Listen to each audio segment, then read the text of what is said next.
في قديم الزمان كان هناك قوم يعيشون في قرى واسعة، يزرعون ويحصدون ويبنون بيوتا من الحجارة والطين. لكن بدل ما يشكروا الله عبدوا أصناما صنعوها بأيديهم ونسوا ربهم الخالق. يا قوم، هل سمعتم نوح يقول لنا اتركوا آلهتكم؟ وكيف نترك ما عبد آباؤنا وأجدادنا منذ مئات السنين؟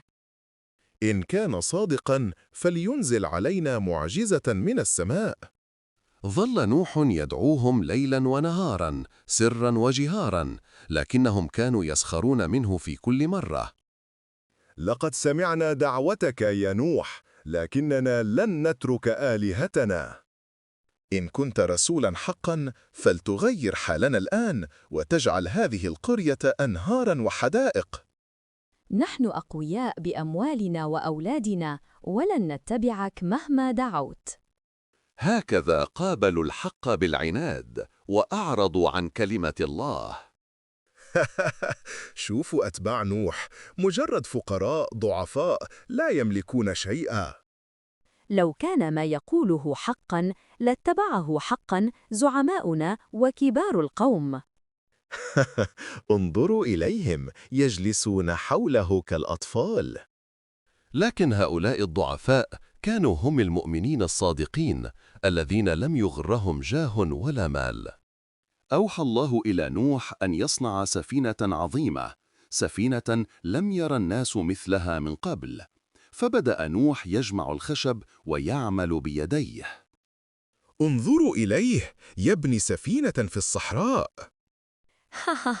هل سيبحر بها على الرمال؟ ربما ينتظر مطرا عظيما يحملها. لقد أكثرت من الكلام يا نوح، فإن كنت صادقا فأتنا بالعذاب الآن. أين هو عذابك؟ نحن نعيش آمنين منذ سنين. لن يصيبنا شيء، أصنامنا تحمينا. تمادوا في كفرهم واستمروا يتحدون نوحا والمؤمنين. ثم جاء أمر الله، بدأت السماء تمطر مطرا غزيرا لم يروا مثله من قبل، وفارت الأرض بالماء من كل مكان. المطر لا يتوقف، ماذا يحدث؟ الماء يخرج من تحت أقدامنا.